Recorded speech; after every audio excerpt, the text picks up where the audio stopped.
Hello dear students, welcome to online classes for chemistry. Last class में हमने discuss किया था nature of C X bond के बारे में। उसको हम अब आगे थोड़ा सा पढ़ेंगे, फिर नेक्स्ट टॉपिक पर चलते हैं। तो सी एक्स बॉन्ड की प्रकृति हमने पढ़ ली थी। कार्बन हेलोजन इस तरीके से बॉन्ड बनाता है। यहाँ पर डेल नेगेटिव, यहाँ पे डेल पॉजिटिव चार्ज आता है। जब भी बॉन्ड टूटेगा तो कार्ब कैटायन बनेगा और हेलाइड आयन बनेगा। ये हम पढ़ चुके थे लास्ट क्लास में। अब इसके लिए हम डायग्राम ड्रॉ करेंगे। तो डायग्राम के लिए क्या है कि कार्बन का संकरण यहाँ पर sp3 होता है। तो sp3 के लिए, sp3 संकरण के लिए कार्बन के पहले चारों sp3 संकरित कक्षक लिख देंगे। sp3 संकरित कक्षक चारों लिख देंगे। उसके साथ हाइड्रोजन या कार्बन के कक्षकों का ओवरलैप करवा देंगे, यानी अतिव्यापन करवा देंगे। तो ये क्या बन गया, सिग्मा बन। दूसरी तरफ क्या है, sp3 संकरित कक्षक और यहाँ पे हाइड्रोजन 1s कक्षक, ये ओवरलैपिंग हो गई। उसके बाद ये सिग्मा बन। फिर नेक्स्ट sp3 संकरित कक्षक, हाइड्रोजन, ये 1s कक्षक, सिग्मा बॉन्ड। अब चौथा जो sp3 संकरित कक्षक बचा हुआ है शेष, उसकी बॉन्डिंग हमें हेलोजन के p कक्षक से करवानी है। तो हेलोजन के p कक्षक के साथ उसकी बॉन्डिंग दर्शाएंगे। sp3 और यहाँ पे हेलोजन है, उसका p कक्षक। तो ये बॉन्डिंग हो गई, सिग्मा बॉन्ड बन गया। तो इस तरीके से हमें एक डायग्राम को लिखना है, किस तरीके से किसी हेलो एल्केन का कक्षक की आरेख बनता है, किस तरीके से कक्षकों में बॉन्डिंग होती है, कितने बॉन्ड बनते हैं। 4 बन रहे टोटल।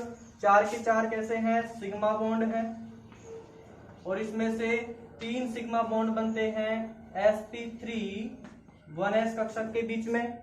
एक सिग्मा बॉन्ड बनता है sp3 p कक्षक के बीच में। तो इस तरीके से हमें इसको ड्रॉ करना है।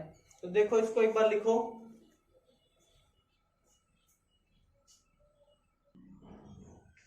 नेक्स्ट टॉपिक है हेलो एल्केन बनाने की विधियां। तो हेलो एल्केन बनाने की विधियां कौन कौन सी हैं, उनको देखेंगे।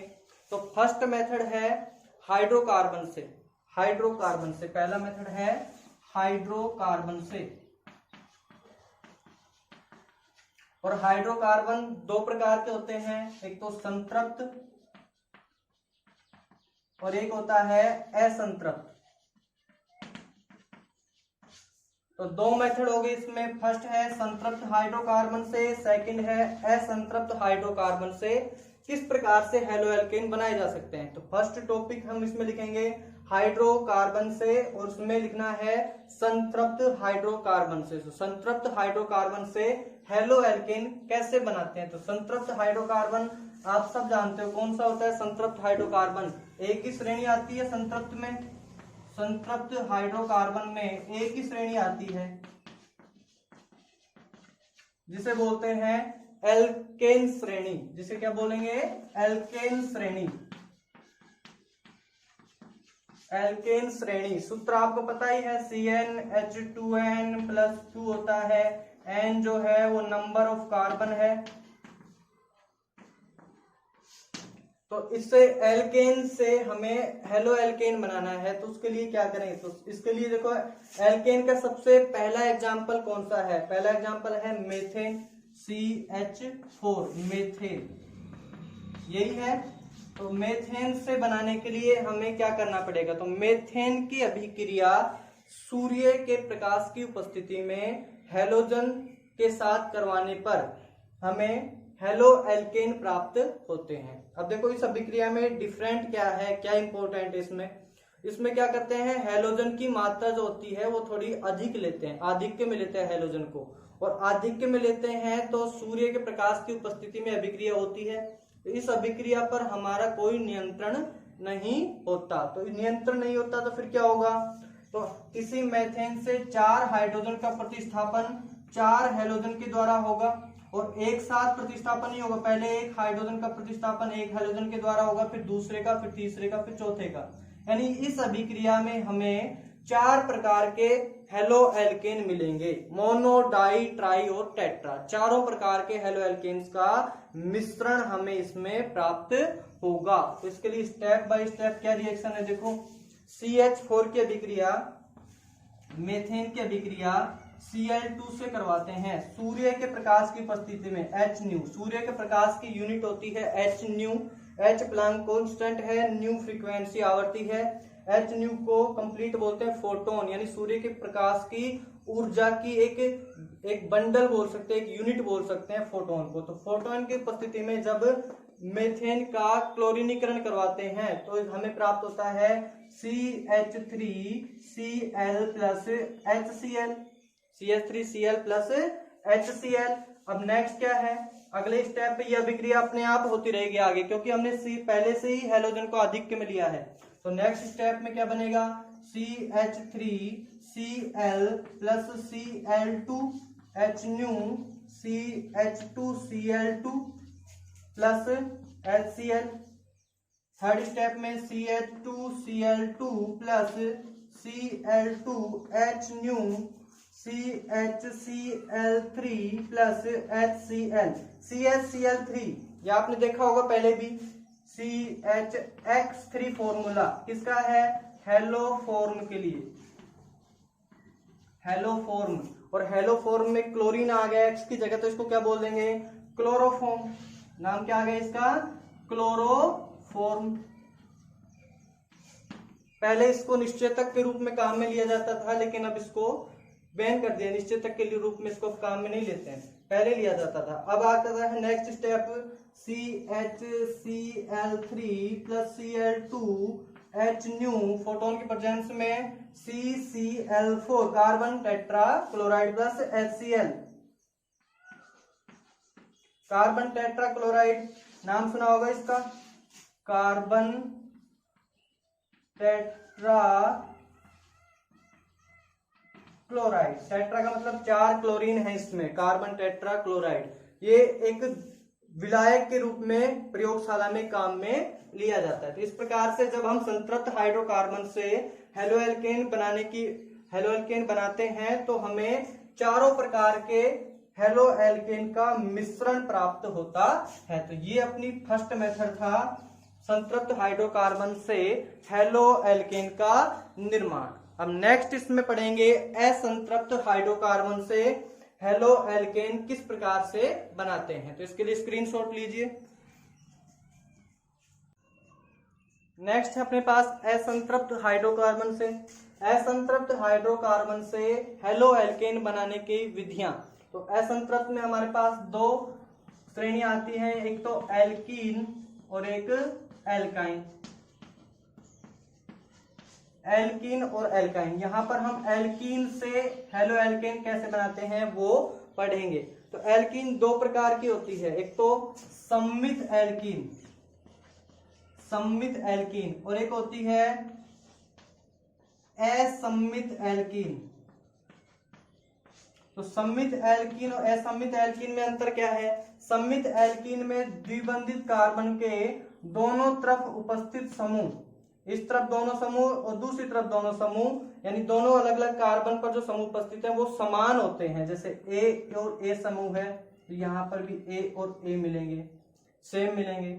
और असम्मित पर दोनों कार्बन पर अलग अलग समूह मिलेंगे। यदि यहाँ पर A है तो यहाँ पर B या कुछ और डिफरेंट समूह मिलेंगे, तो इसको बोलते हैं असम्मित एल्कीन। तो देखो दोनों से हमें हेलोएल्केन बनाने हैं। तो फर्स्ट में सम्मित एल्कीन से कैसे बनाएंगे, देखो हेलोएल्केन बनाने के लिए हम एल्कीन पर HX अम्लों का योग करवाते हैं। तो HX अम्ल हाइड्रोजन हैलाइड अम्लों का क्या करवाते हैं, योग करवाते हैं। तो H सम्मित एल्कीन क्या है, CH2 एग्जांपल ले लेते हैं, CH2 डबल बॉन्ड CH2। यहाँ पर हम HX का योग करवाएंगे। तो HX का योग करवाते हैं तो सबसे पहले यहां से हमें प्रोडक्ट क्या मिलता है वो देखो पहले, CH2HX।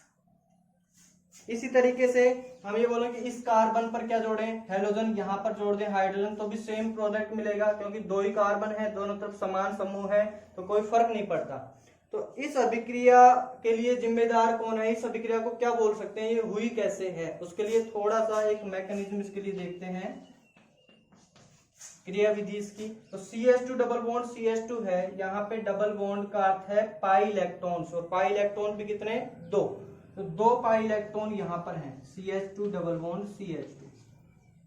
इस डबल बॉन्ड का अर्थ है 2 पाई इलेक्ट्रॉन। तो 2 पाई इलेक्ट्रॉन जो है वो इलेक्ट्रॉन डेंसिटी को बढ़ा रहे हैं, तो डेंसिटी को बढ़ा रहे हैं तो ये इलेक्ट्रॉन रिच स्पीसीज है compare to HX। Electron rich species है तो ये किसी इलेक्ट्रॉन की कमी वाले इलेक्ट्रॉन डिफिशिएंट स्पीसीज के साथ में जुड़ना चाहेगी। तो यहाँ पे से दोनों इलेक्ट्रॉन, इन बॉन्ड से 2 इलेक्ट्रॉन, कौन से 2 इलेक्ट्रॉन? Pi electron. इनके पाई इलेक्ट्रॉन किसी प्लस समूह के साथ में या इलेक्ट्रॉन स्नेही समूह के साथ आकर्षण प्रदर्शित करते हैं। तो हम जानते हैं कि HX बॉन्ड में यहाँ पर विद्युत ऋणता 2.1 है, हाइड्रोजन की इसकी ज्यादा होती है, 4 तक होती है, फ्लोरीन तक। तो इनके इलेक्ट्रॉन का जो फ्लो होता है वो हैलोजन की तरफ होता है, तो इस वजह से H पर डेल प्लस रहता है और X पर डेल माइनस, ये सबको पता है। तो अब H पर डेल प्लस है तो इलेक्ट्रॉन डेंसिटी अधिकता वाले यानी इलेक्ट्रॉन घनत्व अधिकता वाला समूह H प्लस को आकर्षित करेगा, और जब आकर्षित करेगा तो ये प्रोटॉन को अपने साथ लेगा। तो प्रोटॉन को अपने साथ लेगा तो क्या बनाएगा? CH2H, ऐसे बोल सकते हैं। तो यानी कार्बन ने 2 हाइड्रोजन जोड़ लिए और एक ही हाइड्रोजन जुड़ेगा इसके साथ, तो CH3 ग्रुप तो यहाँ पे मिल गया और एक CH2 बच गया, यानी यहां से 2 इलेक्ट्रॉन बॉन्ड के कम हुए हैं CH2 के पास, तो इलेक्ट्रॉन की कमी हुई है। तो यहाँ पे क्या दर्शाएंगे? प्लस, यानी कार्बोकैटायन का निर्माण होता है। कार्बोकैटायन, कार्बधनायन का निर्माण हुआ है। ये तो इसका फर्स्ट स्टेप था, जिसको बोलते हैं धीमा पद या वेग निर्धारक पद।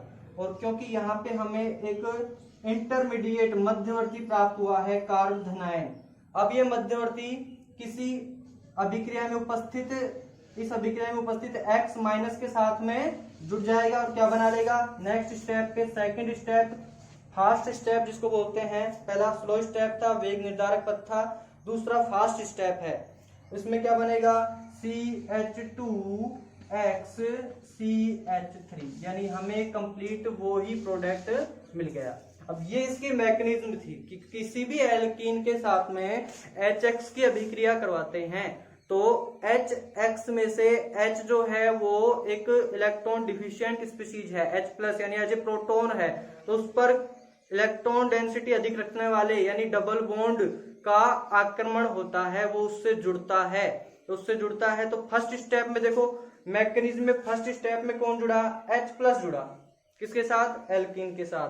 तो H प्लस क्या है? इलेक्ट्रॉन स्नेही है, तो इलेक्ट्रॉन स्नेही का योग हुआ है, इसलिए इस कंप्लीट रिएक्शन को इलेक्ट्रॉन स्नेही योगात्मक अभिक्रिया भी कह सकते हैं। तो ये एक इलेक्ट्रॉन स्नेही योगात्मक अभिक्रिया है। यदि फर्स्ट स्टेप में नाभिक स्नेही यहाँ पर जुड़ता तो इसे नाभिक स्नेही योगात्मक अभिक्रिया बोलते, लेकिन यहाँ पर जुड़ा है इलेक्ट्रॉन स्नेही, इसलिए बोलेंगे इलेक्ट्रॉन स्नेही योगात्मक अभिक्रिया। ये इसकी मैकेनिज्म थी, ये प्रोडक्ट बन गया। अब देखो सेकंड है अपने पास असममित एल्कीन।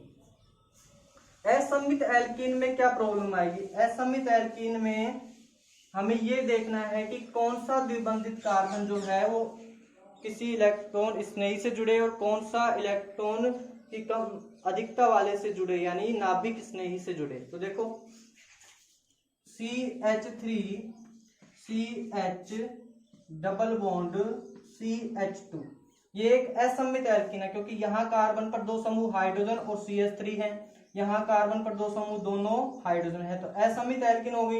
असममित एल्कीन पर HX का योग करवाते हैं, असममित एल्कीन पर HX का योग करवाते हैं तो 2 कंडीशन है अपने पास, फर्स्ट कंडीशन और ये इधर लिख देते हैं सेकंड कंडीशन। तो फर्स्ट कंडीशन में यहां पर क्या जोड़ दें? हेलोजन जोड़ दें और यहां पर हाइड्रोजन जोड़ दें, तो CH3 CHX CH3। Second condition में यहां हेलोजन और बीच वाले कार्बन पे हाइड्रोजन, तो CH3 CH2 CH2X।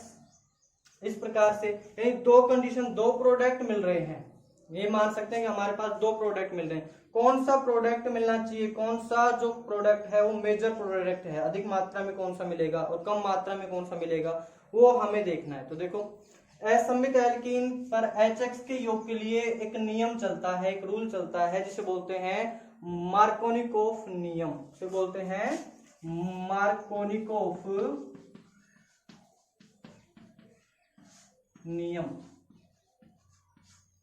मार्कोनिकोफ नियम के अकॉर्डिंग क्या है, तो मार्कोनिकोफ नियम के अकॉर्डिंग हमें देखना है कि कौन सा समूह किस कार्बन पर जुड़ेगा, ये नियम यही बताता है। मार्कोनिकोफ को कुछ लोग ऐसे भी डिफाइन करते हैं, इसकी डेफिनेशन ऐसे देते हैं कि इलेक्ट्रॉन की अधिकता रखने वाली जाति जो है वो कम हाइड्रोजन वाले पे जुड़ेगी। ऐसा कुछ नहीं है, इसकी एक डेफिनेशन है सीधी कि इलेक्ट्रॉन की कमी रखने वाली जाति जो है वो हाइड्रोजन की अधिकता रखने वाले sp2 संकरित कार्बन के साथ जाकर जुड़ती है। तो इसकी जो परिभाषा देंगे वो हमेशा किसी भी इलेक्ट्रॉन स्नेही के लिए, इलेक्ट्रोफाइल के लिए देंगे, ठीक है, ना कि न्यूक्लियोफाइल के लिए। इलेक्ट्रोफाइल के लिए इसकी डेफिनेशन जो है वो करेक्ट है, किसी भी रेफरेंस बुक में पढ़ेंगे आप तो न्यूक्लियोफाइल का आपको जिक्र भी नहीं मिलेगा, तो आप केवल पढ़ेंगे तो इसमें इलेक्ट्रोफाइल के लिए।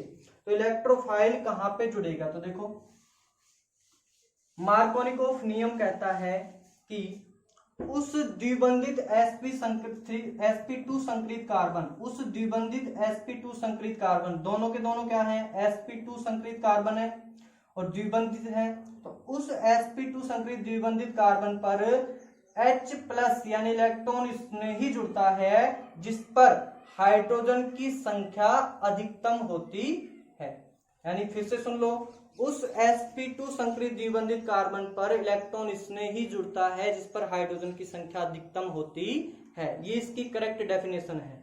तो जब भी हम रिएक्शन करवाएंगे तो हाइड्रोजन की संख्या किस पर अधिकतम है, इस कार्बन पे, इस पे, सेकंड पे, फर्स्ट पे, सेकंड पे, फर्स्ट पे है हाइड्रोजन की संख्या अधिकतम, तो हाइड्रोजन की संख्या इस पर अधिकतम है, तो यहाँ पर कौन जुड़ेगा, H+ और X- कहाँ जुड़ेगा, दूसरे वाले कार्बन पे। ये मार्कोनिकोफ नियम के अकॉर्डिंग है। तो यहाँ पे प्रोडक्ट हमें मेजर प्रोडक्ट क्या मिलेगा, H+ कहाँ पे जुड़े, CH2 पे। मैंने अभी बताया था कि CH2 इलेक्ट्रॉन डेंसिटी अधिक रखता है, H+ कम रखता है, तो यहाँ से अटैक होगा H+ के ऊपर। तो फर्स्ट स्टेप क्या है, इलेक्ट्रॉन स्नेही का योग, इसीलिए इस अभिक्रिया का नाम इलेक्ट्रॉन स्नेही योगात्मक अभिक्रिया है।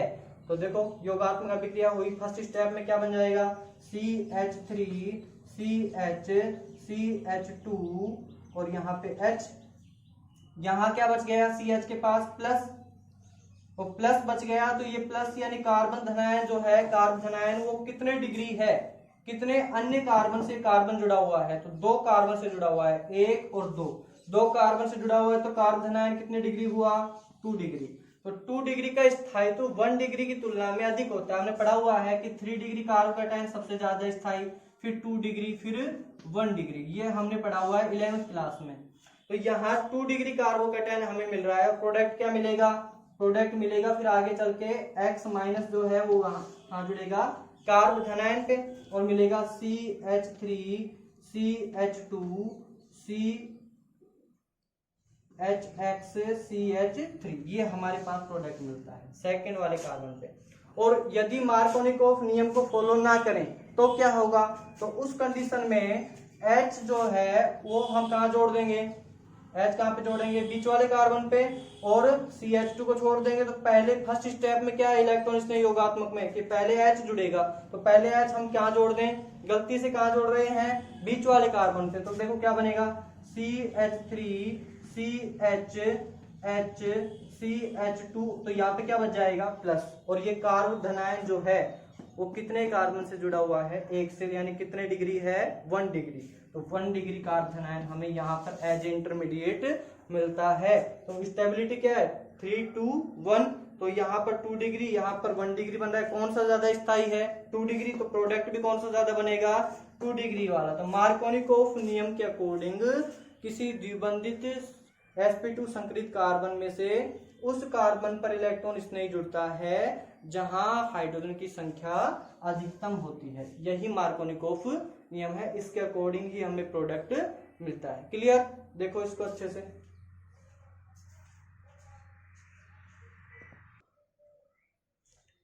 देख लिया सबने। अब नेक्स्ट एग्जाम्पल हम ऐसा एग्जाम्पल लिखेंगे उसमें आप कंफर्म है आप उसमें गलती करोगे, कैसे देखो, CH3 CH3HC, ये एल्कीन है अपने पास। और कैसी एल्कीन है? असम्मित एल्कीन है। यहां पर HX का योग करवाएं। अच्छे से समझना, बहुत इंपॉर्टेंट एग्जांपल है कंपटीशन के लिए भी। तो इसमें HX का योग करवाते हैं तो HX में से H प्लस और X माइनस, यही है अपने पास। स्पीशीज जब तोड़ेंगे तो यही प्राप्त होगा। तो यहां से इलेक्ट्रॉन धनी यानी मार्कोनिकोव के अकॉर्डिंग चलें तो मार्कोनिकोव के अकॉर्डिंग चलेंगे तो यहां से इलेक्ट्रॉन जाएंगे H के ऊपर, X के साथ जुड़ेंगे तो क्या बनेगा? CH3, और यहाँ पर कार्ब धनायन बनेगा। तो क्या बनना चाहिए प्रोडक्ट हमारे पास? CH3C, CH3H, CH पे क्या जुड़ जाए? X, और यहाँ पर आ गया CH3। ये प्रोडक्ट हमें प्राप्त होना चाहिए अकॉर्डिंग टू मार्कोनिकोव। मार्कोनिकोव नियम के अकॉर्डिंग हमें ये प्रोडक्ट मिलेगा। लेकिन हमें प्रोडक्ट क्या मिलता है? ये प्रोडक्ट हमें नहीं मिलता। फिर क्या मिलता है? तो देखो CH3C, CH3X, CH2, CH3, ये प्रोडक्ट हमें यहाँ पर मिलता है। क्या कारण है इसका?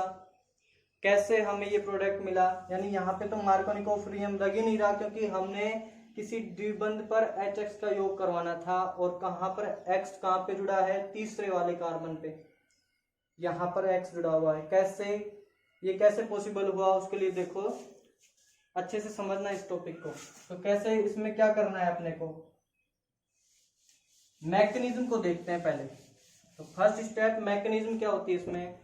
H के साथ जुड़ेगा कौन? ये वाला कार्बन, टर्मिनल कार्बन जो था जिस पर H की संख्या अधिक होगी वो इलेक्ट्रॉन इस नई से जुड़ेगा, मार्कोनिकोव ने कहा है। तो उसके अकॉर्डिंग फर्स्ट जो है स्टेप पे धीमा पद जिसको बोलते हैं स्लो स्टेप या RDS रेट डिटरमाइन स्टेप जो है इस अभिक्रिया का वेग निर्धारक पद जो है उसमें क्या बनेगा? तो बनेगा CH3C, CH3H, CH plus CH3, ये बन गया अपने पास। तो कार्ब धनायन बना है, प्रथम पद में कार्ब धनायन बना है, वो कितना है? 2 डिग्री है। द्वितीय कार्ब धनायन है तो 2 डिग्री है। 2 डिग्री स्टेबल होता है। यहाँ पे हम प्रोडक्ट बना सकते हैं मार्कोनिकोव के अकॉर्डिंग। लेकिन हमें ये देखना है कि इस कंपाउंड में क्या हमें 3 डिग्री भी प्राप्त हो सकता है क्या? यदि ऐसा है तो हम 3 डिग्री ही बनाएंगे। तो कैसे देखेंगे ये? किसी निकटवर्ती कार्बन, एडजेसेंट पोजीशन वाले कार्बन पे, निकटवर्ती कौन है? एक तो ये है और एक ये वाला कार्बन। तो यहाँ पर हम रिएक्शन करवा चुके हैं, CH3 है। अब देखते हैं इस वाले कार्बन की बात करें, ये अपना निकटवर्ती कार्बन है। यहाँ पर जुड़े हुए समूह कितने हैं? 3, 1 2 3, CH3, CH3 और हाइड्रोजन। छोटा समूह कौन है? हाइड्रोजन है। तो देखो अब यहाँ पर CH3 और हाइड्रोजन, इनमें से एक समूह अपने दोनों इलेक्ट्रॉन लेकर के और CH पर जुड़ता है। यानी कौन जुड़ेगा? हाइड्रोजन। हाइड्रोजन यहां से दोनों इलेक्ट्रॉन लेकर के, अपने बॉन्ड के दोनों इलेक्ट्रॉन लेकर के CH पर जुड़ता है। दोनों इलेक्ट्रॉन लेकर के CH प्लस पर जुड़ता है। तो क्या बनेगा आगे इसमें? देखो CH3C, CH3, हाइड्रोजन जुड़ गया तो CH2 आ गया, यहाँ पे CH3 आ गया, H यहाँ से निकल गया, दोनों इलेक्ट्रॉन लेके गया है बॉन्ड के। तो यहाँ कार्बन के पास इलेक्ट्रॉन की कमी रह गई। कितने इलेक्ट्रॉन बच गए? 2 2 4 2 6, लोन पेयर कोई होता नहीं है तो 4 और 6 बच गए। तो 6 इलेक्ट्रॉन वाली जाति जिसमें धनावेश हो, कार्ब धनायन होता है, पढ़ाया हुआ है 11th क्लास में। तो प्लस चार्ज यहाँ पर आ गया। अब देखो यहाँ तो कार्बन था धनायन 2 डिग्री, अब कितना है? 3 डिग्री। यानी ये कितने कार्बन जुड़ा हुआ है? 1 2 3, 3 डिग्री कार्ब धनायन हमें प्राप्त होता है। और 3 डिग्री जब प्राप्त होगा तो उसके बाद में X माइनस अटैक करेगा, ना कि यहां पर अटैक करे। यानी यहां X माइनस जुड़ने की बजाय पहले रिएक्शन में पुनर्विन्यास होगा। और पुनर्विन्यास कैसा होगा? 1 2, यानी ये एक पोजीशन पे इसको माने तो दूसरा कार्बन ये, तो 1 2 हाइड्रोजन शिफ्ट होगा। 1 2 हाइड्रोजन शिफ्ट होगा। पढ़ाया हुआ है एक बार पहले भी 11th क्लास में।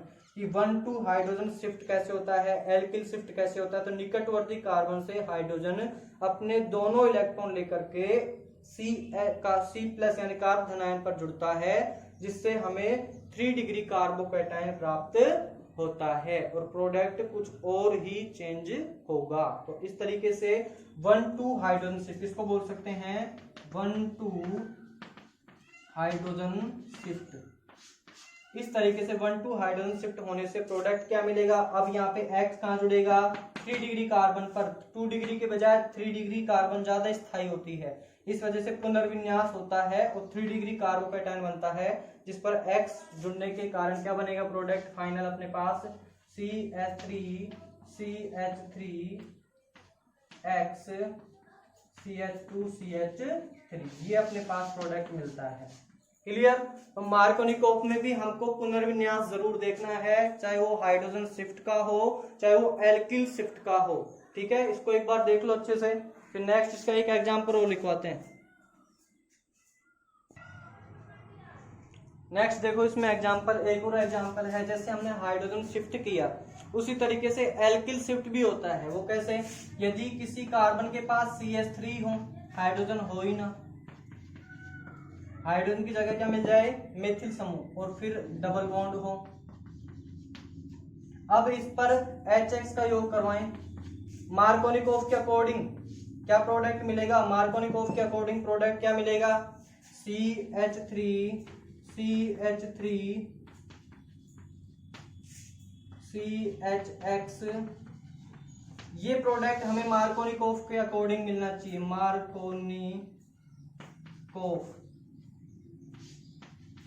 मार्कोनिकोव के अकॉर्डिंग ये प्रोडक्ट मिलना चाहिए, लेकिन नहीं मिलता। क्यों, कौन सा प्रोडक्ट मिलेगा, तो वही रिएक्शन जो हमने अभी करवाई थी, हाइड्रोजन शिफ्ट अभिक्रिया, उसकी जगह हम पुनर्विन्यास के लिए अब क्या करवा देंगे, एल्किल शिफ्ट अभिक्रिया, क्योंकि हाइड्रोजन है ही नहीं। अब एल्किल समूह को यहाँ पर शिफ्ट कर देंगे। तो मैकेनिज्म इसके लिए क्या हो जाएगी, फिर देखो अच्छे से,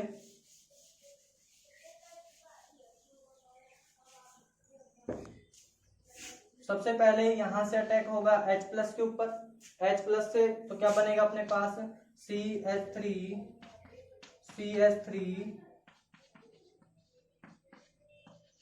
प्लस, फर्स्ट स्टेप हो गया। अब फर्स्ट स्टेप के बाद में हमें क्या मिला है, 2 डिग्री कार्बोकैटायन। तो देखो एडजेसेंट पोजीशन पर से हमें यदि पुनर्विन्यास करना हो और हमें 3 डिग्री मिल जाए तो हमें उसको करना अनिवार्य है, जरूर करेंगे। तो CH3H या CH3 कुछ भी है, तीनों तरफ क्या है, CH3 समूह एडजेसेंट कार्बन के ऊपर। तो एक CH3 समूह अपने दोनों इलेक्ट्रॉन बंद के दोनों इलेक्ट्रॉनों को लेकर कहां जुड़ता है, CH+ के ऊपर जुड़ता है। तो जब ऐसा होगा तो इस कार्बन के पास इलेक्ट्रॉन की कमी रह जाएगी और यहाँ पर क्या बन जाएगा, कार्बोधनायन। तो एक पुनर्विन्यास यहाँ पे होता है, वो कौन सा होता है, CH3 CH3 ये CH3 समूह जो था वो CH पर चला गया, CH3 यहाँ पर क्या बच गया प्लस, तो 3 डिग्री कार्बोकैटायन हमें मिल गया। अब 3 डिग्री कार्बोकैटायन 2 डिग्री की तुलना में क्या है, ज्यादा स्थायी है। तो इसी के ऊपर हम क्या करवाएंगे, अब हैलाइड आयन का अटैक करवाएंगे, यानी नाभिक स्नेही को जोड़ेंगे। तो हैलाइड आयन यहाँ पर जुड़ेगा, X माइनस कहाँ पे जुड़ेगा, 3 डिग्री पे। तो 3 डिग्री पे जुड़ेगा, क्या प्रोडक्ट मिलेगा, CH3CX CH3। इस तरीके से हमें एक अनएक्सपेक्टेड प्रोडक्ट प्राप्त होता है, यानी मार्कोनिकोव के अकॉर्डिंग प्रोडक्ट ना मिल करके कोई और ही उत्पाद, और ही प्रोडक्ट हमें मिल रहा है। कारण क्या है उसका, कि इसमें पुनर्विन्यास होता है। हमें जब भी कार्बोकैटायन अभिक्रिया में बनेगा तो सबसे पहले कार्बोकैटायन बनते ही नाभिक स्नेही अटैक नहीं करवाना, वो करवाने के बजाय हमें देखना है कि पुनर्विन्यास हो सकता है या नहीं, यानी वो और अधिक स्थायी हो सकता है क्या। यानी 3 डिग्री यदि बन रहा है तो कोई दिक्कत है नहीं, 3 डिग्री सबसे ज्यादा स्टेबल है, तुरंत तो अटैक करवाएंगे नाभिक स्नेही का और क्या बना देंगे प्रोडक्ट। लेकिन यदि 2 डिग्री या 1 डिग्री बनता है तो उसमें हमें पुनर्विन्यास अभिक्रिया करवाना अनिवार्य होता है, उसके बाद ही हम प्रोडक्ट बनाएंगे। क्लियर, देख लो इसको अच्छे से।